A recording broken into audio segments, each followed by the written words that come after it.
Wait, hold on. Okay.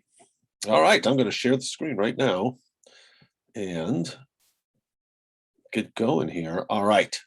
So we ended last week and we got into this situation about reading in different cities, and whether it's a walled city or what if you don't know if it's a walled city.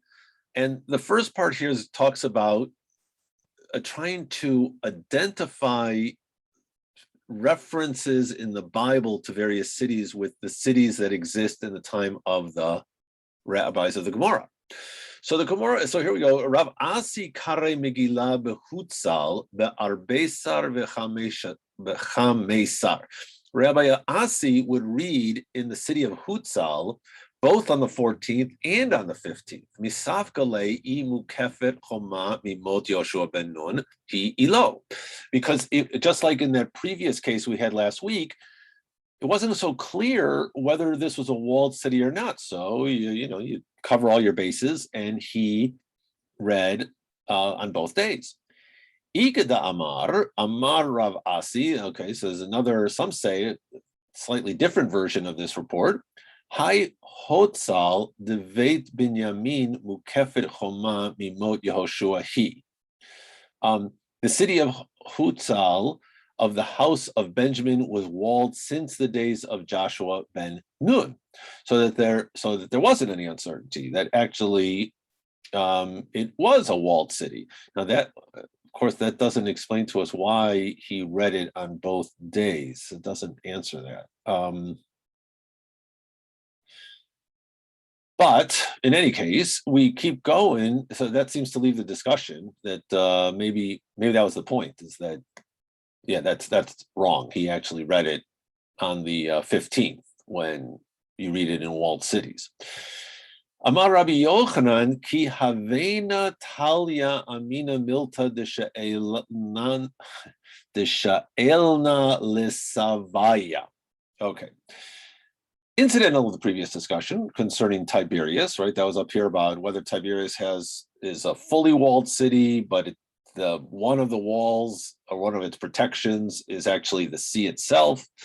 And so let's see. Oh, hi, Mike. So we're just starting now.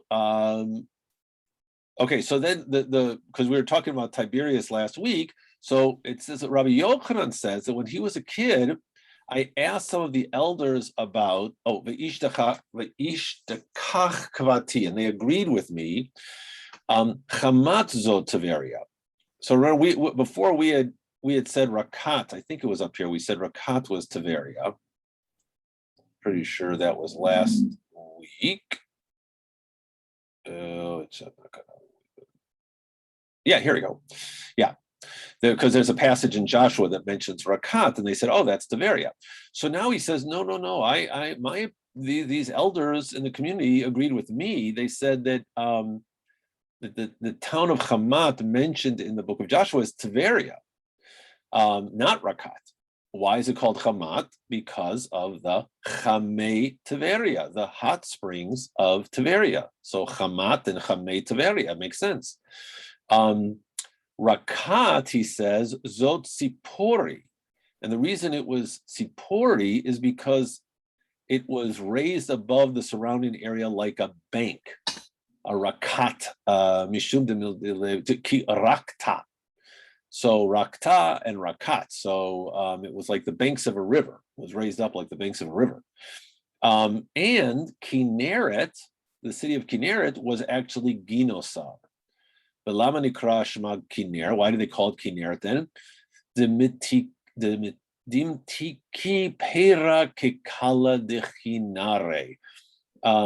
Why was it called Kinneret? The Kinneret is like a harp, and if you ever look at the shape of the Kinneret, the Sea of Galilee, which is called Kinneret in Hebrew, it looks like a harp. It's shaped like a harp. So here, why was it called the Kinneret though? Because its fruits are as sweet as the sound of a harp. They had a different name in here. Let's see. In the notes, they told us, okay, it's beautiful. where was it supplies men with principal fruits? All right, I thought it had a different explanation for the name. But in any case, its fruits are sweet like the sound of a harp. And then but then so that was Rabbi Yochanan's opinion, that these ancient cities are, and this is what they're called today. But Rava disagreed. Mi ika leman de amar rakat lav Tiberia. Is there anybody who agrees with that? Who that rakat isn't? I mean, rakat. We know rakat is. We're familiar with rakat being the ancient name for Tiberia. V'haki shachev inish hacha hatam safti lehachi. When isn't it true? And he has all these folk explanations. When a great man dies in Tiberia, they lament his demise as follows. And I guess there's a phrasing from the book of Jeremiah. Gadol hu b'sheshach v'shem lo barakat. Shashach was Babylonia. And so the phrase, I mean, he may have been great in Tiberia, or he was great in Tiberia, and his name was known in Rakat. But he died in Tiberia. So how would you can only make sense, but he died in, he had his name known in Rakat, the assumption being the city where he died. Also, another little folk idiom as proof. When they bring the casket there, they would eulogize him as follows: Ohave sridim yoshvei rakat se'u v'kablu harugei omek. You lovers of the remnants of the Jewish people, residents of Rakat, go out and receive the dead from the deep. Again, this is a person who is, in this case, a person died in Babylonia, but his body was brought back to Tiberia for burial. But they mentioned, but the phrase, the folk saying is Ohave Sridim Yoshvei Rakat, people who live in Rakat, but they're bringing him to Tiberia. So that's another example of his own proof, of the proof that Rakat must be Tiberia. Ki nachnavshe de Rabbi Zera patach alei hahu safdana. When Rabbi Zera died, they eulogized him in this way: Eret shinar hara v'yalda eret tzvi gila sha'ashu echa oina la amra rakat ki ida kali chamdata. The land of Shinar, that's Babylonia, again, where Rabbi Zera was born, conceived and bore him the land of the deer. The Eretz Tzvi is another synonym for the land of Israel. Eretz Tzvi, where Rabbi Zera lived and rose to prominence, benefited, raised her delights because of Rabbi Zera. Woe to her, said Rakat, for she has lost her precious instrument. But again, he lived in Tiberia, so the assumption is that we're talking about Tiberia. Rakat and Tiberia are synonymous. Is Tzvi deer? Yeah. Ella Amar Rabba, who's different from Rabba, sounds a lot like each other. Ella Amar Rabba, Chamat zo chame grar, Rachat zo Tiberia kineret zo ginosar. So this is according to Rabba. Chamat does refer to hot springs. It's just not Tiberia. It's Chame Grar, which is another area, I guess, that has hot springs, close to Tiberia. Rakat is Tiberia, and Kinneret is Ginosar, is the city that we call Ginosar in the time of the Talmud. And so, so now why was it called Rakat? Lama Nikra Shma Rakat. She'afilu reikanim sheba milein mitzvot karimon. So it's a compliment to the people of Tiberia, because it sits Wait, did I miss that line? Rakat Shema Velamani Kra Shema Tiberia. Oh, sorry, yeah, I missed that part. Sheyoshevet B'Tibura Shel Eretz Yisrael. No, I didn't miss it. I didn't get there yet. Why was it called Tiberia? Because the empty ones, the Rekanin, even the empty-minded of Tiberias, were mitzvah doers. They did mitzvot. So even the average guy who wasn't a scholar, let's see if that's what the note tells us. Even the empty ones. This is said of the entire Jew, or elsewhere. Oh, okay. Even more true of Tiberias due to the city's unique position as a religious capital. Oh, okay. Well, they're not talking about why they were called Rekanim, but basically, just again, the non-scholars, which is a kind of an insulting way to refer to them, were also observant of mitzvot. They were shomrei mitzvot. Now, Rabbi Yirmiyah, he had a different explanation. Rakat Shema v'lama nikra Shema Tiberia sheyoshevet b'tibura shel Eretz Yisrael, because it sits in the center. It's a tibur is your in modern Hebrew, it's your belly button. So it sits in the center of the land, which is a little weird, unless it means center in importance, because obviously at this time, much of the Jewish community was up north. Rava Amar Rakat Shema V'lama Nikra Shema Tiberia Shetovariata, because its appearance is good, and you see it's a play on words here. Tiberia Tovariata. But sometimes what the rabbis will do is they'll play words like that, where it's not exactly what we would call an acronym, but the blended words, or the two separate words, are blended and they kind of sound like each other. So it's kind of like not a homonym, but it's kind of in that sense. They sound, so Tova Re'iata sounds a little bit like Tiberia. All right, new section. Amar Zera. Kitron Zot, but we're still talking about city names. Kitron Zot Tzipori. So the city in the Bible called Kitron is today's Tzipori, contemporary Tzipori. The Lama Nikra Shema Tzipori Sheyoshevet B'Rosh HaHar Kitzipor, because it sits on the top of a mountain, just like a bird. I think Tzipori today, is Tzipori in Israel or is it in Lebanon? But it's up north. I forget exactly what. Do you have a map here? I forgot to look. But I think maybe Tzipori is in Israel. I'm thinking of Tyre. Okay. But now we have again a question. The Kitron Tziporihi, is it really the same? The synonymous? Veha Kitron bechelko shel Zvulun hava dechtiv. Zvulun lo horish et yoshvei Kitron ve'et yoshvei Nahalol. Wasn't Kitron in the territory of Zvulun, as it is written? Neither did Zvulun drive out the inhabitants of Kitron, nor the inhabitants of Nachalol. That's from the book of Judges. So Zvulun did not do their job of getting rid of all the inhabitants. They're supposed to kick all the Canaanites out, but they didn't, it says here, of Kitron. And the tribe of Zvulun was resentful of its portion. Zvulun, which was along the sea, Zvulun was a people that jeopardized their lives to the death.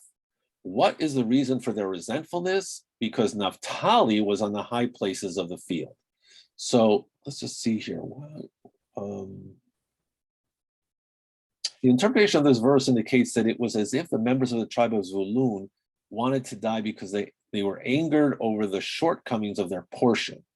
The Meharsha, it's one of the commentators on the Talmud, writes that during the war against enemy forces commanded by Sisera, that was the war that the prophet Deborah and Barak, the leader, the commander, fought against the Philistines, about which this verse is written. The people of Zvulun passed through Naphtali's portion, and they compared it to their unfertile land.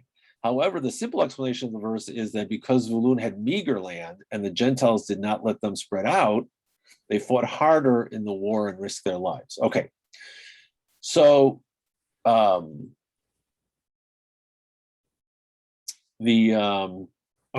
in this case, the people of Zvulun. Now we get into a midrash of the people of Zvulun. Zvulun was upset that they didn't have such a nice portion as their brother Naphtali. And the verse should be interpreted as follows.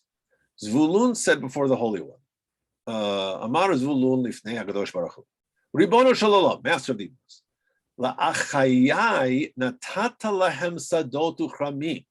You gave my brothers all this great, fields and their areas for vineyards. Velina tata harim ugvaot, and you gave me mountains and not valleys, mountains and hills. Le'achayai natata lehem artzot, you gave them lands. Velina tata yamim uneharot, and I got stuck with this, rivers and and the sea. How am I supposed to, grow anything? Amarlo. So God says back to Zvulun, Kulan srichin lecha al yedei chilazon. Everybody's going to want you because of the chilazon. So the chilazon, this is really a great story. And they have some pictures here in the book. Here's the chilazon.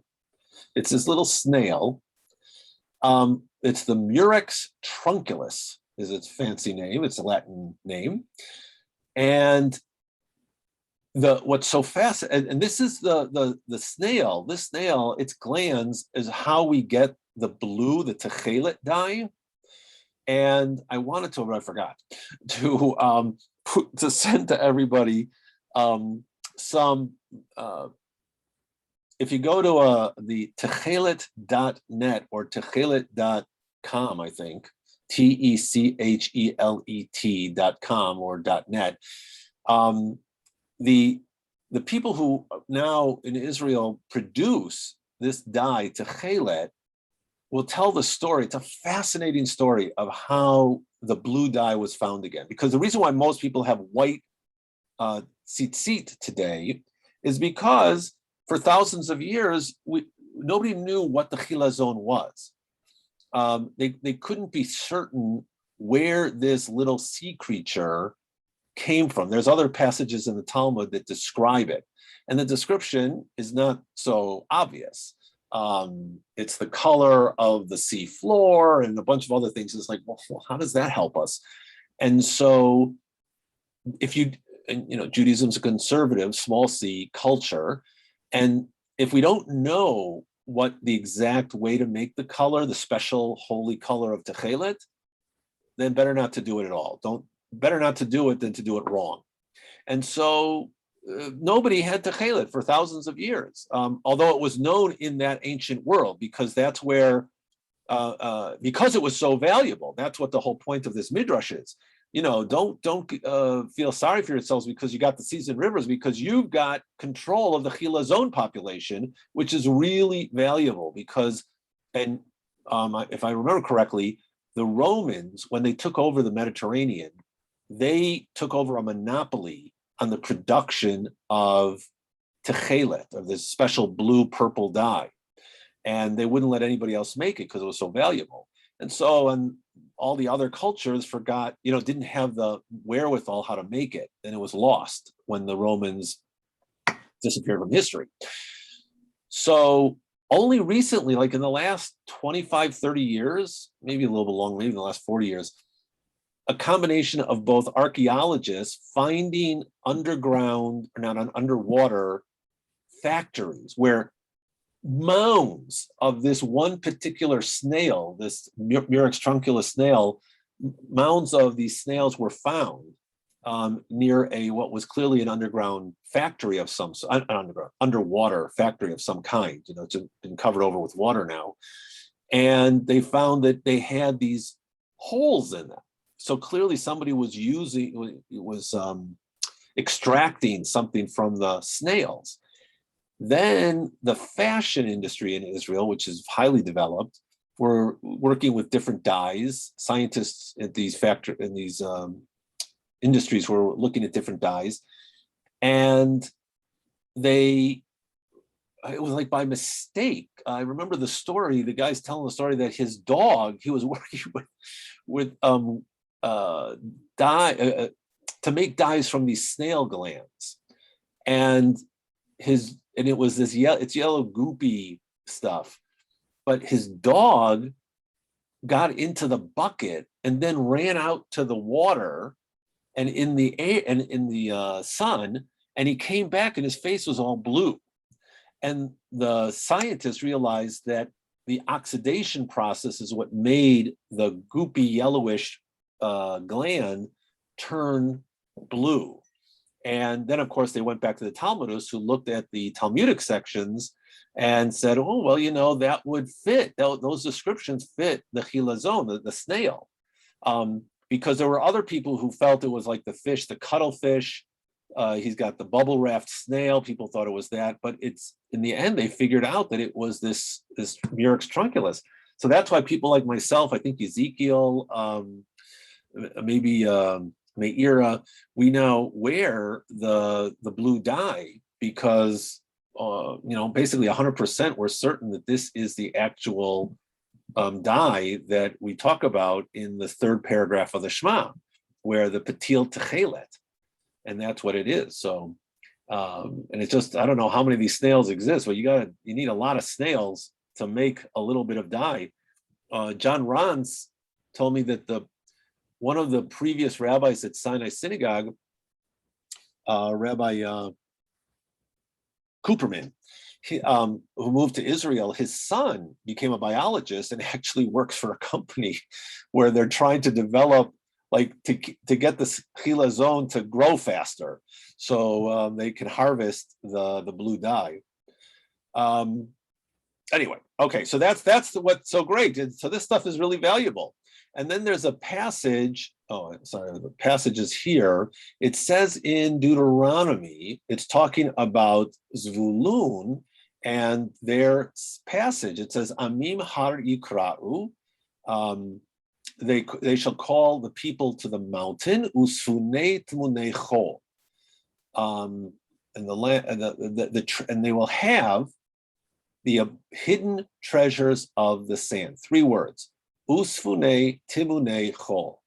And then Rav Yosef goes on to say each of those words refers to a special, valuable treasure that belonged to the people of Zvulun, and that they should stop fetching.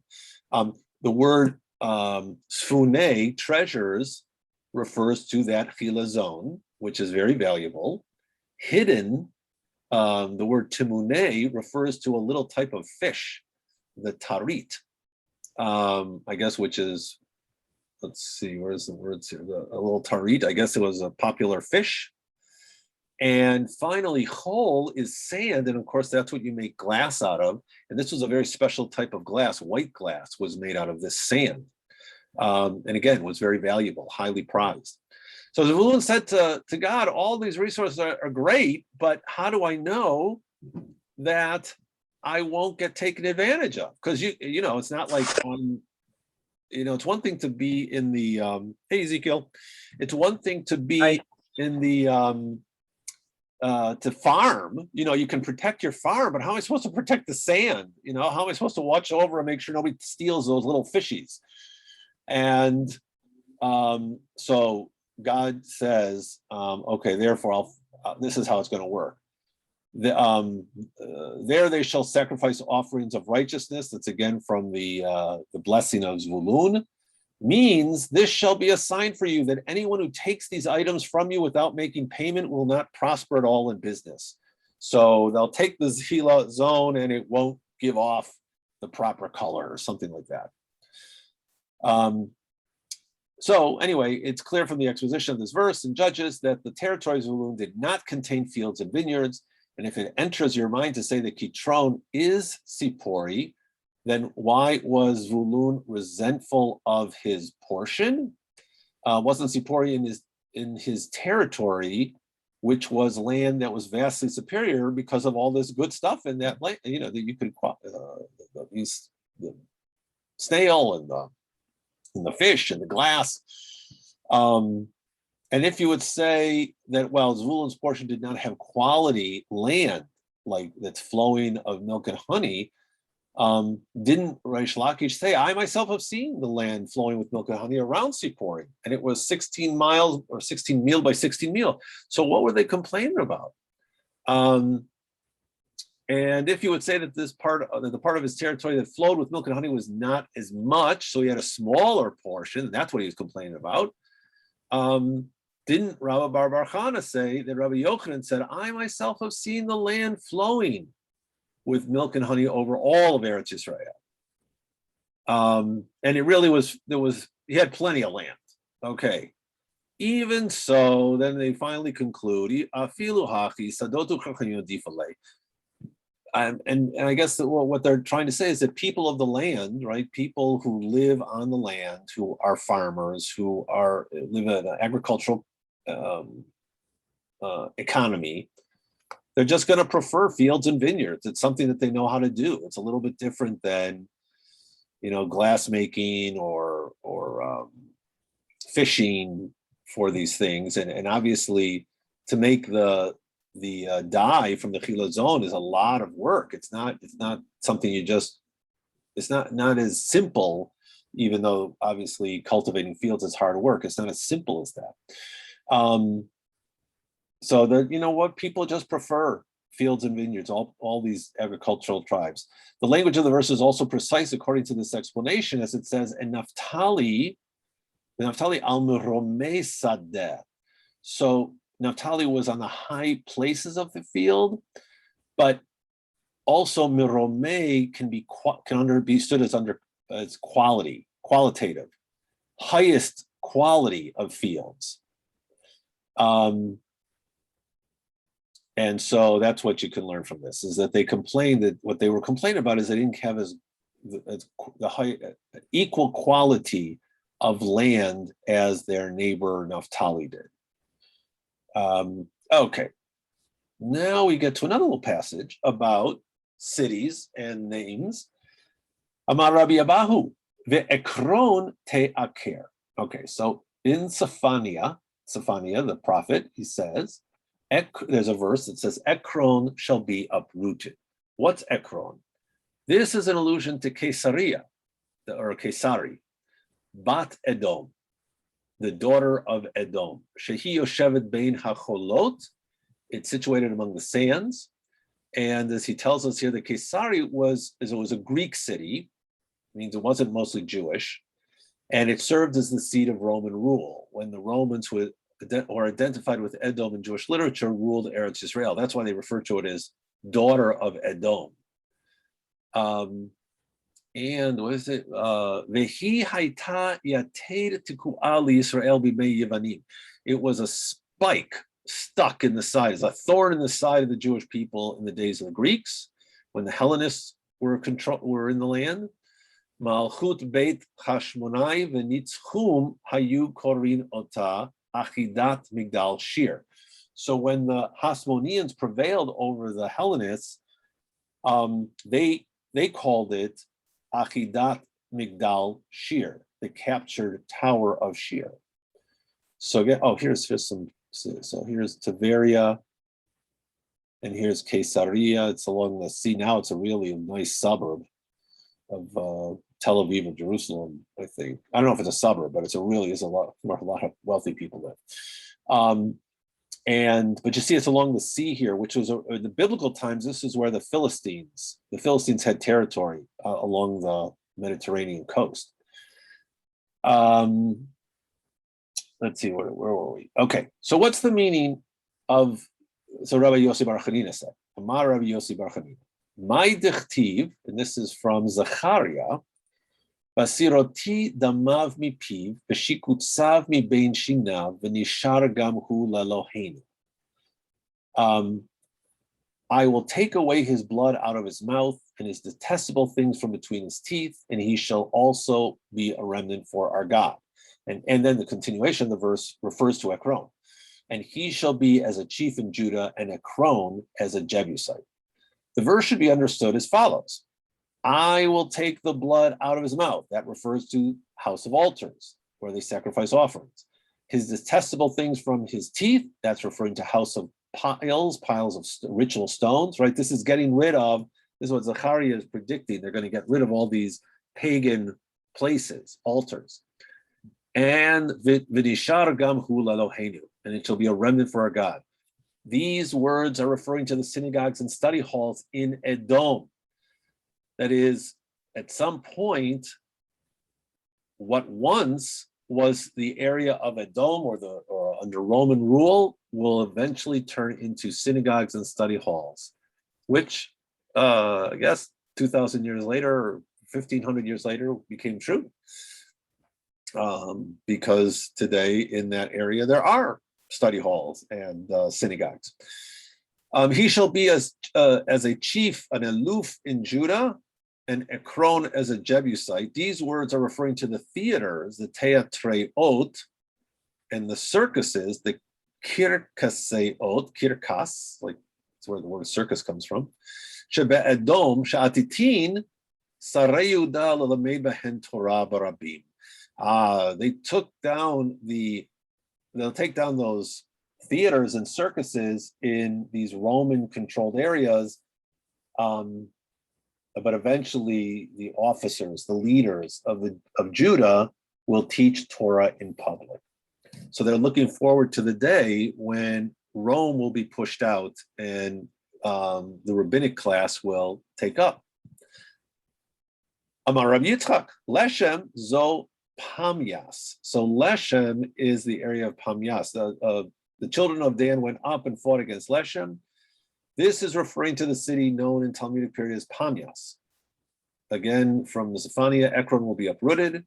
This is referring to Kesari, the daughter of Edom, which is a metropolis, the capital of kings. There are those who say this means that kings were raised there, and there are those who say it means that kings were appointed from there, meaning the kings of Edom were appointed from among the residents of this city. So it was an important place for the Gentile world that had status in this area. But again, these prophetic passages, they're reading it as prophetic, as telling of the future. Now here we have, then it goes into something kind of interesting about how in the ancient world, in the Talmudic world, they looked at the world history and world fortunes. So Caesarea Jerusalem, Caesarea and Jerusalem. Okay, Caesarea again is the center of Rome and Hellenism. Jerusalem is, of course, Jerusalem, the center. Im yomar lecha adam, charvu shtehen al ta'amin. If somebody says to you, both of those were destroyed, the Roman center city and the Jewish central city, don't believe them. Yashvu shtehen. If they said they lived comfortably with each other, al ta'amin, don't believe them. Charva Kesari v'yashva Yerushalayim, or Charva Yerushalayim v'yashva Kesari. If you heard that Kesari had been destroyed, but Jerusalem was ascendant, or the opposite, if Jerusalem was destroyed, but Kesari was ascendant, that you can believe. Shene'emar imal'a hecharava im meleazo charvazo. Where's that phrase from? Ezekiel. It says, because Tyre has said against Jerusalem, aha, the gates of the people have been broken, she is returned to me. Tyre, or Tyre, I don't know how to pronounce it, is up here. It's up in Lebanon, but it's up north. So it says, so again, Ezekiel this is prophecy. He says, I shall be filled with her that is laid waste. But what it's saying, it's either Malay or Charuv. It's either filled up or it's destroyed. When one is destroyed, the other one is filled up. When one is filled up, the other one's destroyed. So that seems to be the way they're looking at the world, right? The world it's either Jewish or Roman or Christian. A little later on, it's Christian. It's either Jewish or Christian, and one is up, then the other's down. When one is down, then the other one's up. I don't know. I don't if they had any thoughts on that. Here, let's just finish this passage. So Rav Nachman says the same idea can be found in this verse from the story of Esau and Jacob. Ula'om mila'om ye'amatz. That's what Isaac blesses Esau when after Esau is upset because he's lost the blessing and begs his father for a blessing. And his father gives him this blessing, and the blessing includes the one people shall be stronger than the other people. So one of the nations rises, the other one falls. So any comments on that or thoughts? I think it's just an interesting way of looking at the world of, it's either us or them kind of in the attitude.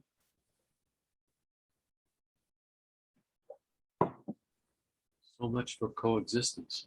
Yeah, right. No, it's a very, but you can see that in that world where they're living, and don't forget that, Jews were terribly oppressed by the Romans. They were horrible. And then when they became a Christian state, it became not only political fighting, but it became a theological war. That it's not surprising that they looked at the world either or. And they saw themselves, and as we saw from the earlier verses, I think what they're telling us is they saw that right now we're down. We're the oppressed, and the Roman/Christian Rome is ascendant. But things change, and eventually one day we'll be on top and they'll be destroyed. Hello, hi Stantons. Okay, so we are on. Yeah, I see where you are. Yeah, just right before 6b. Yeah, that made it easy to find. Thank you. Okay, so we mentioned Edom, and Edom are the bad guys. The Gemara now cites Rabbi Yitzhak, what Rabbi Yitzhak said. Now, we had Bar Yitzhak. Do we have Rabbi Yitzhak? They get into this. Yeah, here we go. So we had Rabbi Yitzhak, a statement by Rabbi Yitzhak above, and now we're going to get a whole bunch of statements by Rabbi Yitzhak. That's, again, how the Talmud sometimes works. So V'amar Rabbi Yitzhak, my dechtiv, what does it mean, this verse? Yuchan rasha bal lamad sedek. Let favor be shown to the wicked, yet will he not learn righteousness? In the land of uprightness he will deal wrongfully, and will not behold the majesty of the Lord. That's from Isaiah. Isaac said before the Holy One, blessed be he. HaKadosh Baruch Hu, Ribono Shalom, Master of the universe. Yuchan Esav, let favor be shown to Esau. Right? Isaac, both kids, both children belong to Isaac. He cares about both children. Amarlo, Rashahu. So God says to him, wait, no, he's a wicked. Amarlo, Bal Lamad Sedek, can't he learn? See how they're using this verse here. Can't he learn righteousness? Amarlo, and then God responds with the next part of the verse. Be'eretz nichochot ye'aveil. How they translate it here, in the land of uprightness, he will deal wrongfully or be perverse. Amar lo, so then Isaac accepts that judgment, and he says, Im kain bal yireh geut Adonai, the last part, he will not behold the majesty of the Lord. So God was pretty firm there. Look, he's not turning. So now we get another statement by Rabbi Yitzhak. Rabbi Yitzhak, my dechtiv al titain Adonai me'ava ye rasha Zimamo al tafek yarumu sela. Rabbi Yitzchak said, what's the meaning of that which is written? Grant not, O Lord, the desires of the wicked, further not his evil device, so that they shall not exalt themselves. Selah. So Jacob says, Amar Yaakov lifnei HaKadosh Baruch Hu, Ribono Shalom, al titein la'esav rasha tavat libo. Don't allow him his desire. Zamamo al tafek. Okay, so zamam here is understood. Evil device. It's a muzzle actually. Zamam. So don't allow his. Basically, don't allow the muzzle to be removed. Do not remove the muzzle. Don't let it fall off of him. Don't let it be successful. Further not his evil. Right. That his. I guess the easiest way. Yeah. Do not remove his muzzle. Explain it, because it constrains him. Right. Don't allow that wicked Esau to get to go further than he's allowed. And then they have this. This is a message to Facebook. Yeah. Don't take off the muzzle. Exactly. That's good. This is a reference to Germania of Edom, which is understood to be Germany, which I guess I think they talked about it here in the note in the background. This is the period of time when the Roman Empire, because remember, Talmud is around is completed, the Babylonian Talmud is completed beginning of the 5th century. So already the Germanic hordes are threatening the Roman Empire and fighting with them. So my understanding of this, and from the comments here, is that Rome is bad. The hordes, the barbarians attacking Rome, they're worse. So She'il malei hein yotzin machrivin kol haolam kulo. So in some sense, if Rome doesn't continue, basically, it was, this isn't very nice, but it was like the war when Iran and Iraq were butchering each other at the very beginning of the Iranian Revolution. It was like, okay, a pox on both their houses. They're both terrible. So here too, it's kind of like, oh man, I hope that those German hordes and the Romans keep killing each other off because they'll stop bothering us. But if either one becomes successful, or at least in this case, the Germans, they're saying, become successful, they'll destroy the entire world. Although it's interesting, it doesn't say here, it says, Ilmale hein yotzin machrivin kol ha'olam. If they break out, they will. So I guess breaking out, the only ones that would be breaking out are the barbarians who are attacking, and that Rome is kind of a defense against them. But I think I wonder if, they're reading it, again, Steinsaltz and Art Scroll also translated as Germans. They're reading it with the Holocaust in mind, right? Because in that case, it sounds, it sounds prophetic. The Germans, if you let them out, if you let them go forth, they're going to destroy the entire world, just like the Nazis did in World War II. I guess you could read it that way, that the Germania is who they're talking about, and maybe Germania is Germany, but it doesn't say that here exactly. I just wonder if you could read it that either of them, if either one broke out and was successful against the other, when they're not fighting, when the Romans and the barbarians aren't fighting against each other, then either one can go out and destroy the world. But they've used the term Germans here because of the Holocaust. I think Steinsaltz is using the term. Yeah, right. Yeah, that's what I'm saying. Is that right? It's the Germania of Edom. He's translated as Germany, right? Which could be correct. I mean, because again, the hordes, right? But there was, Germany as a nation is fairly recent. Right. So they were right. The Germanic people across Central Europe. Exactly. So that's who I think. And so for a modern reader, it might be the barbarians might be a better translation.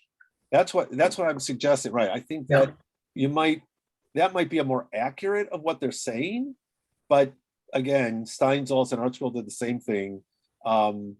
I think they're reading recent history into the term.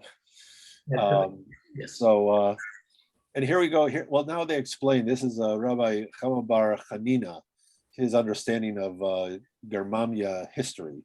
Tlat mea ketiri taga ika beGermania shel Edom. There are 300 young princes with crowns tied to their heads in Germania of Edom.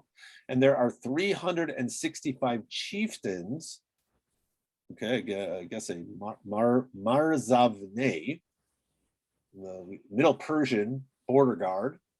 Okay, in Rome, every day these go out to battle against those, and one of them is killed, and they are preoccupied with appointing a new king in his place. So since they're not united, they're constantly having to replace their kings. Neither side gets to be too strong. Okay, let's go on. Next section. Oh, this is great. This is very interesting. The Amar Rabbi Yitzchak, another teaching of Rabbi Yitzchak. If a person says to you, Yagati v'lo matzati, I struggled, but I wasn't successful. Al tamei, don't believe him. If he says, I didn't struggle, but I was very successful, or I did succeed, al tamei, don't believe him. Yagati umatzati ta'amei. Basically, if it's not possible if a person really tries hard, they're going to find some success. And if they say, I tried, but I couldn't be successful, they didn't really try hard enough. And on the other hand, if they said, oh, I was so successful, I didn't even have to work hard, don't believe them, because that's not how you find success. You find success in life and whatever you're laboring by just working hard and then accomplishing what you set out to do. But now the Gemara is very fair about this. Because it knows reality. Hane mile b'divrei Torah. Now we're talking about Torah.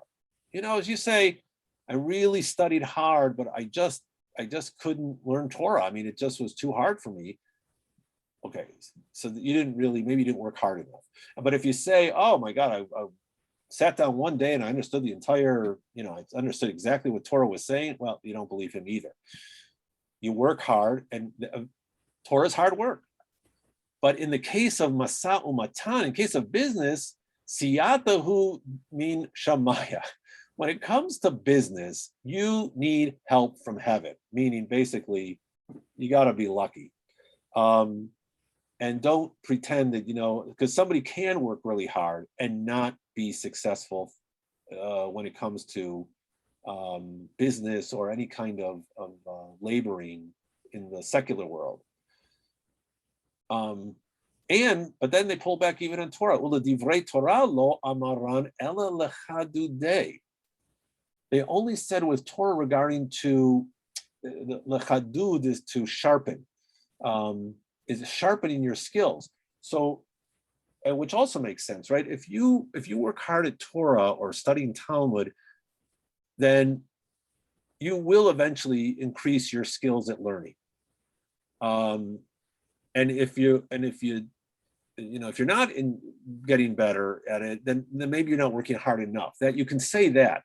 But even with Torah study, la'okme girsa, when it comes to here they translate it as preserving what one learned.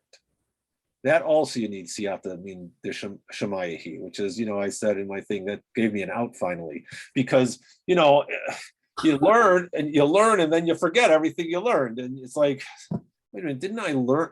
I have books where I look on my shelf and I say, one of these days I'm going to read the book, and then I pick up the book and I have my notes scribbled throughout every page. And I'm like, when did I even read this book? So, that you need really help from heaven. You need a little bit of luck to have that ability, that capacity to retain all this material. But skill-wise, if you work at, you keep working at your Hebrew, you'll eventually be able to read the Hebrew text. Murex trunculus, murex trunculus, murex trunculus. You're working on that? Okay, good. The Amar Rabbi Yitzchak. Okay, another Rabbi Yitzchak teaching. Im ra'ita rasha shehasha'a misacheket lo, al titgareh bo. Oh, this is very interesting too. If you see a wicked person who the hour is smiling upon, right? He's got good fortune. He's winning his battles. Don't provoke him. As it is stated, contend not with evildoers. Al titgar b'mareim. In the Psalms tells us, don't contend with evildoers. And not only that, but if you provoke him, he'll still be successful, because it says in in a different Psalm, Yachilu drachav b'chol eit, that he will prosper at all times. And not only that, but even if he's brought to court, he's going to emerge victorious because we've got another psalm here. Same psalm. Don't But the second half, Marom mishpatecha minegdo. Your judgments are far above him, as though the trial is far removed from him and does not affect him. And not only that, but he will see his enemies fall, as we see in that same verse. As for all his enemies, he hisses at them. So that's kind of depressing, right? I mean, to tell you it's fatalistic, right? If you see your enemy, somebody who's not good, who's on the top, basically don't push him because he's going to be victorious. So the Gemara pushes back on this. Ini, is that so? V'ha'amar Rabbi Yochanan mishum Rabbi Shimon ben Yochai. So Rabbi Yochanan said in the name of Rabbi Shimon bar Yochai, Mutar lehitgarot b'rishayim ba'olam hazeh. It is okay to fight, and here they use the term to provoke, but to engage in fighting and arguing with evil ones in this world. And here's from the book of Proverbs. Ozvei Torah yehalalu rasha v'shomrei Torah yitgaruvam. They that forsake the Torah praise the wicked, but they who keep the Torah contend with them. And not only that, but we also have this teaching from Rabbi Dostai Bar Matun. It is permitted to provoke the wicked in this world. And if a person whispers to you and says that's not so, well, because they're relying on this verse that we just saw, contend not with evildoers, know that only one whose heart strikes him with pangs of conscience over sins says such a thing, right? Meaning basically, if you say don't fight with evildoers, it's because you're worried that you're not really such a good person yourself. You got a lot of sins on your side of the equation, and you're afraid that will backfire on you because it'll blow back on you because you're not so perfect either. Ella al titchar b'mereim. Rather, the real meaning of the verse is contend not with evildoers. That means lihiyot k'mereim.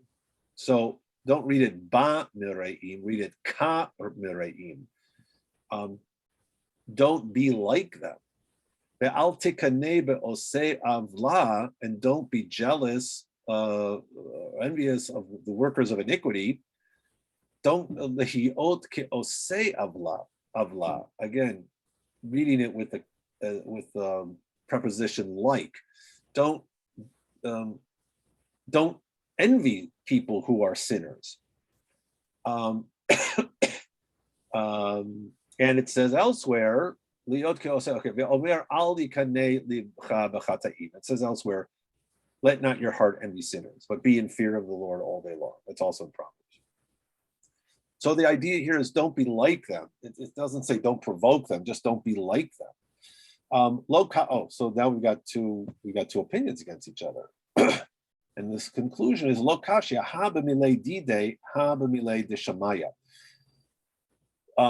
Rabbi Yitzhak's statement is about personal issues, milei dide, your own personal issues. Recognize that if somebody is very successful, you're going to have a hard time fighting if the hour favors them. But when it comes to matters of heaven, he says religious matters, righteousness, indignity, that you should always be encouraged to fight against the wicked.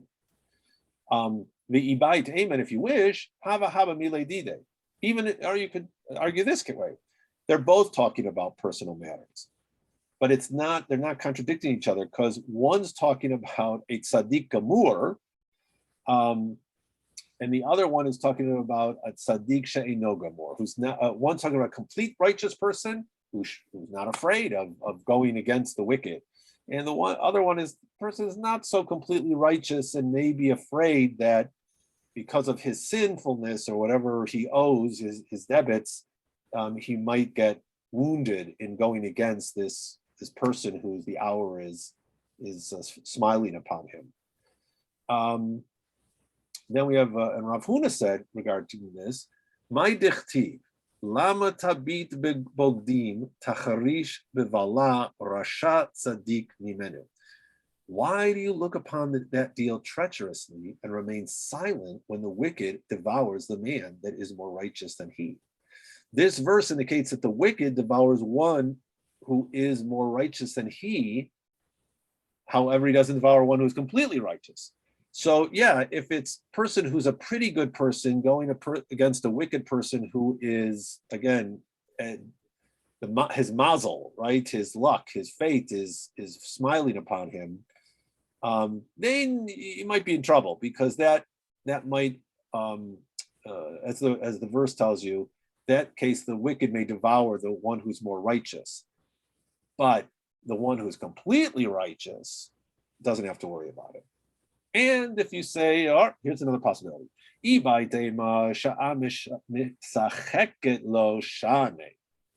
Or you could say, okay, you know what? Yeah, you don't go against him when he's enjoying good fortune. That, of course, because that's a bad time to go against him. But when that time is over, then you can go after him. So there's a limited time as to how good, how much good fortune he's going to have. All right, let's see what time is it. Oh, we're getting almost time up. All right, so we having mentioned Rome, then they talk about Ula said Greek Italy, which is Hellenistic Italy. That's the southern part. Is the great city of Rome, and it's 300 parasang by 300 parasang, very big town, I guess. Got 365 markets, a lot of places to shop, corresponding to the number of the days of the year. And the king dines every day in one of these poultry sellers or one of these little restaurants. One who resides in the city, even if he was not born there, receives an allowance for his living expenses from the king's palace. Okay, I guess I don't know if that's true or not, but it sounds like the golden of Medina, right? You go to Rome and you get a little stipend. One who was born there, even if he does not reside there, also receives an allowance from the king's palace. Obviously, Rome was very rich at that time. There are 3,000 bathhouses in the city, 500 apertures that let smoke from the bathhouses out beyond the walls, so they don't blacken the walls themselves. One side of the city is bordered by the sea, one side by mountains and hills, and one side a barrier of iron and gravel. I'm not sure if they were just trying to say here how cool Rome was. I don't know what the point of this was, but wanted to let you know how lovely the city, or how impressive the city of Rome was. All right, here's the next Mishnah. If the people read the Megillah during the first Adar, right, this is a normal year.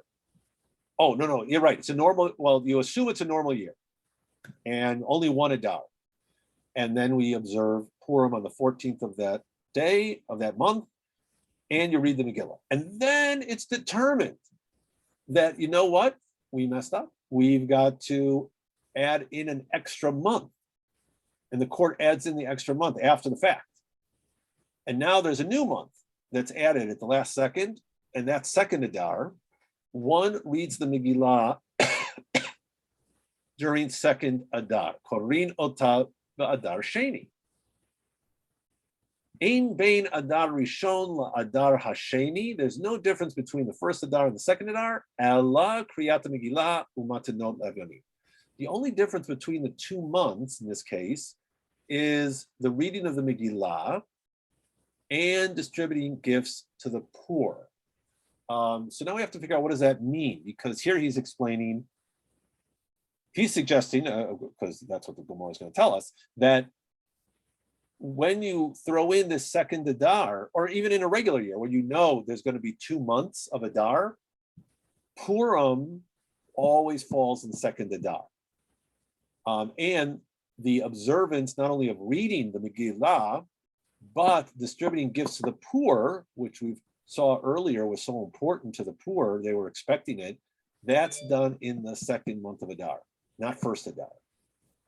All right, so now we have to figure this out. We're going to inyan seder parshiot zeh v'zeh shavin. But with regard to the matter of the sequence of Torah portions, you know, and here it explains. Every year before Pesach, there are 4 special Shabbatot and 4 special readings on 4 Shabbatot before Pesach. One of them has to do with Purim, that's Shabbat Zachor, and 3 of them have to do with preparing for Pesach, Shkalim, Para, and HaChodesh. And it works out that the Shkalim and Zachor come before Purim, and Para and HaChodesh come after Purim. So it says here that regarding first Adar and second Adar, they're equal. You can read those special parshiot either one. And according to this, if you have read it in first Adar, you don't have to read it in second Adar. Mani Matnitin. So who taught this Mishnah? Whose opinion was it? It can't be Lo Tanakama, can't be the first opinion. V'lo Rabbi Eliezer bar Rabbi Yossi, it's not his opinion, and v'lo Rabbi Shimon ben Gamliel, it's not Rabban Shimon ben Gamliel. So the first Tana of this Baraita, which we're about to read, so it's none of these opinions that are found in this Baraita. So here is the Tanya, Karu et Megillah ba'adar rishon, benita brav hashana korin ota ba'adar sheni. So in this Baraita, the first opinion, it's an anonymous, but it's the first opinion is, if this happened, you think there's only one Adar, you observe Megillah, and then the court decides, nope, we got to add another month in. All the mitzvot, wait, let me make sure I got this right here, okay. All the mitzvot practiced during second Adar are practiced in first Adar, except for the reading of the Megillah. So, wait, did I miss? Right, that's right. Right, okay. So the everything you do in first Adar, you can do in. It's fine if you did it in first Adar. You don't have to do it again.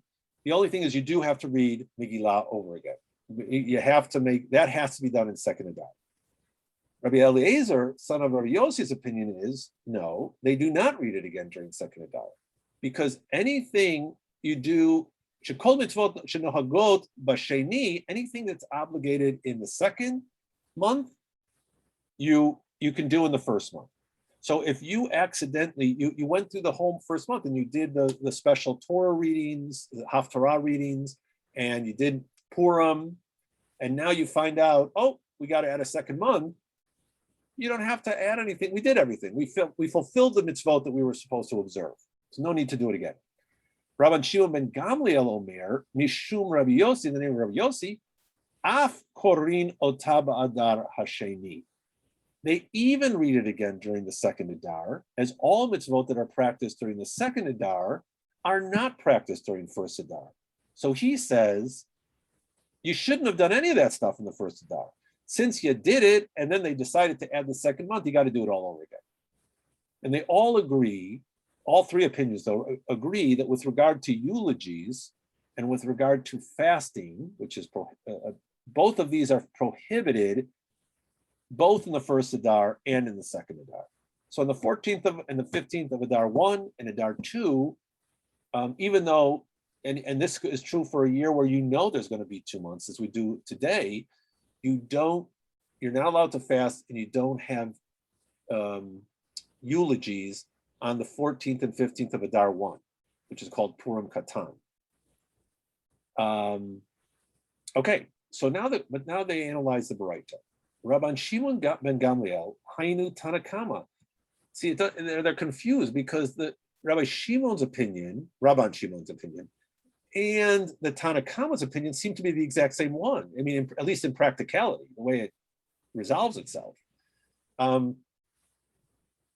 Because according to the first opinion, if you read the Megillah during the first Adar, and then they add the month, they read it again in second Adar. Because you have to read Megillah in the second month. And according to Rabbi Shimon ben Gamliel, you definitely have to read it again because you're not allowed to read it in the first Adar. And if you made a mistake and read it in the first Adar, you just read it again. Okay, so then why are they both being taught if they're teaching the exact same thing? What's unique? So Rav Papa said that the uniqueness is Seder Parshiot Ika Banaihu. The practical difference is regarding these Torah portions. As the first Tana maintains, they should read those portions during the second Adar, but if they read them during the first Adar, they did so and they fulfilled their obligation. You don't need to do anything else, except for the case of the Megillah. That you have to read again.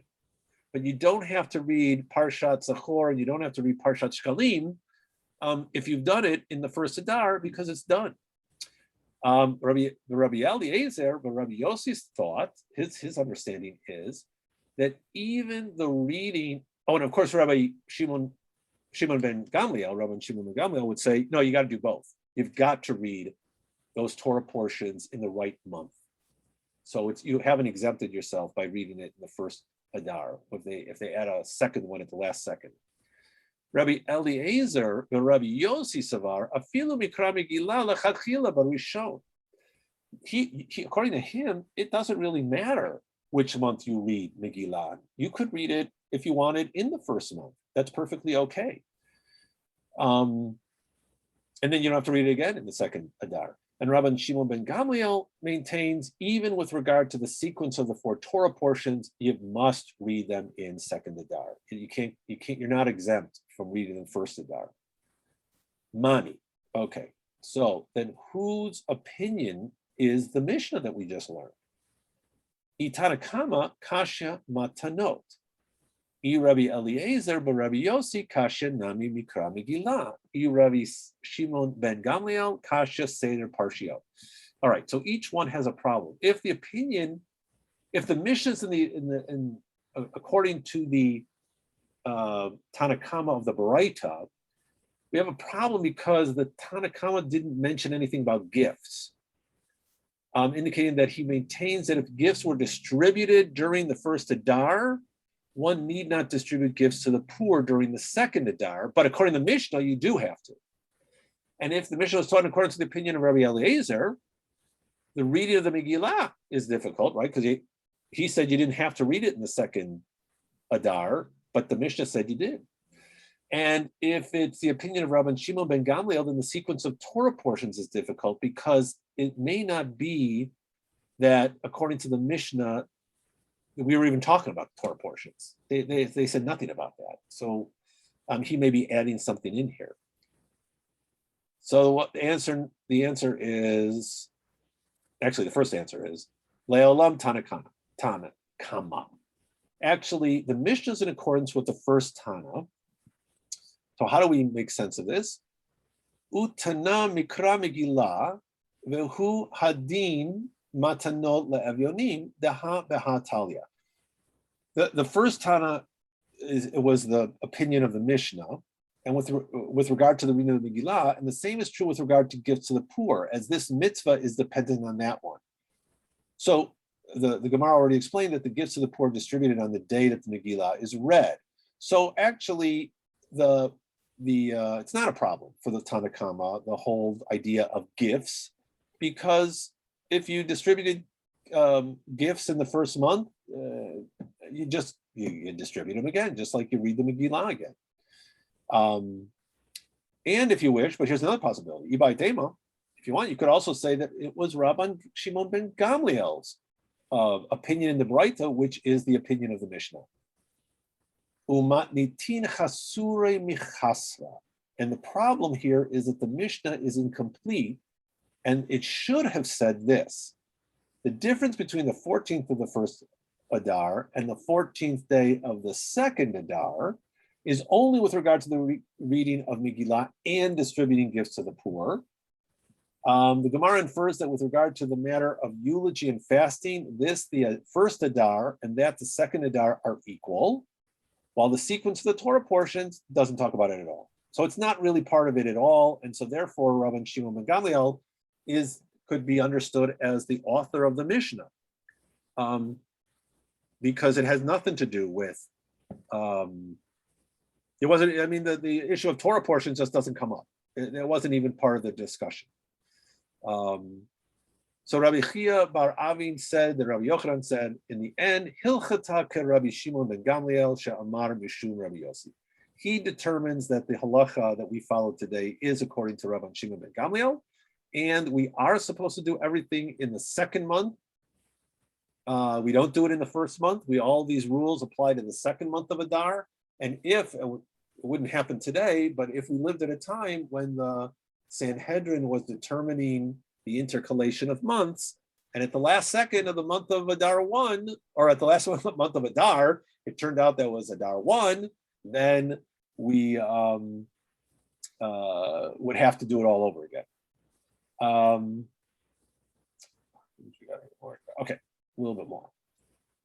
Rabbi Yochanan said in both of them, Rabbi Shimon ben Gamliel and Rabbi Eliezer interpreted the same verse differently, leading up to their conclusions. It's written to enjoin upon them that they should keep the 14th day of the month of Adar and the 15th day in the same and each and every year. What, according to Rabbi Eliezer, that meant that just like Adar follows Shvat, you always do it in the Adar that's closest to Shvat. Rabbi Shimon ben Gamliel said, no. Just as Adar is before Nisan, so too, when you have two Adars, you do it in the Adar that's closest to Nisan.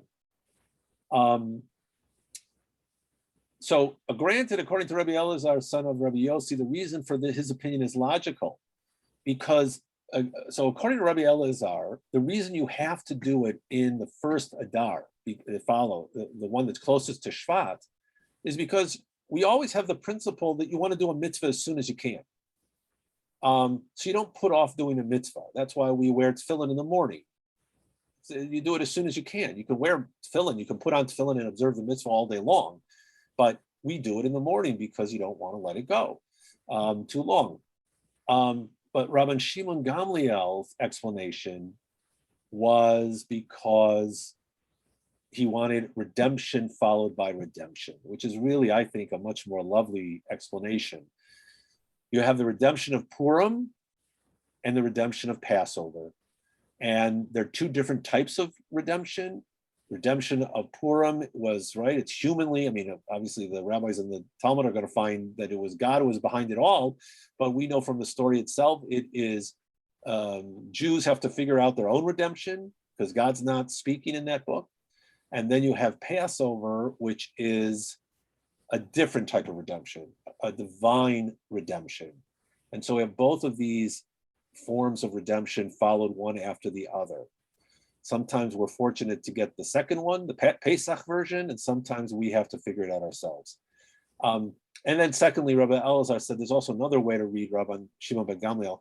There's a verse in chapter 9 in Esther to confirm the second letter of Purim. So there was a second letter that went out, and according to the Jerusalem Talmud, it was when the year was intercalated after the Megillah was read in the first Adar, and then it went out a second time. And so basically second letter means second month of Adar. All right, so that's 6A, 6AB. We're moving along here. The next few pages, we get into the Mishnah, as I mentioned before, was written in a way to memorize it. So because we began with this phrase, the only difference between X and Y is Z, we're going to get this with examples having nothing to do with Purim. A lot of them have to do with stuff that we don't usually talk about because they're kind of gross. It's seminal emissions, leprosy, cases of leprosy. So we'll get through it, but in a few weeks, we're going to get back to Purim. And then we'll get to some descriptions of the book of Esther. So don't lose heart if the next few weeks are going to like, whoa, man, this is not what I thought the book of Esther was about. Okay. All right. Very good. Everybody have a good week. Then nobody knows who's the Tanakama. Right, so the Tanakama is we don't know who. It could have been the majority opinion. Usually that's what it is. It's like the majority consensus view. And the named sages are minority views. That's how it's usually understood. But sometimes as we've seen, the Gemara says, wait a minute, the Tanakama is actually somebody. It's their opinion. Because the Gemara doesn't like it. They don't like having, and this is true about Torah Torah as well, when you have names of people, they like to put everybody together in the same room. They don't like having this uncertainty. So, like when in the story of Abraham, Milcah and who's the other, the wife? And we say that Milcah is really Sarah, right? Shifra and Puah are Moses' mother and sister. It's Yocheved and Miriam. Because who's Shifra and Puah? What is she doing in here? Well, it must be somebody we know, because we don't like having this uncertainty and these characters who we're not familiar with. So same thing here. Sometimes when you have a Tanakh, they want to know who it is, and that's what we just saw today. They were working so hard to say, the Tanakh is actually, the Tanakh is the Mishnah, or the Tanakh is actually so and so. So a lot of times they don't like to leave it undone, unclear. But usually the Tanakh is like the majority view, the consensus, and the minority views are named. Got it. Thank you. All right. Take care, everybody. We'll see ya. Thank you.